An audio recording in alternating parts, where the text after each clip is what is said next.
Partai Golkar memberi sinyal kuat dukungan kepada Ratu Dewa untuk maju di Pilkada Palembang. Hal itu tampak dari pertemuan dengan Ketum Golkar di Geria Agung Palembang pada Sabtu 20 Juli 2024. Ratu Dewa tidak menempik pertemuan dengan Airlangga Hartarto, Ketum Partai Golkar yang juga Menteri Koordinator Bidang Perekonomian Republik Indonesia itu.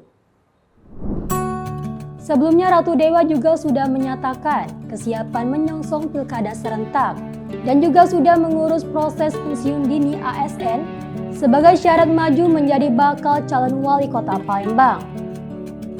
Ratu Dewa membenarkan pertemuan itu, namun dirinya belum bisa bicara banyak terkait hal lain termasuk soal partai pengusung pencalonannya di pilkada Palembang.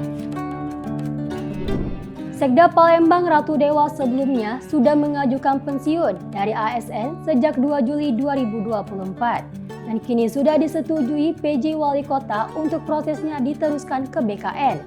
Sejauh itu Ratu Dewa memang belum mau bicara banyak soal dukungan partai usai menyatakan diri siap maju di bursa pencalonan di Pilwako Palembang pada pertengahan bulan lalu.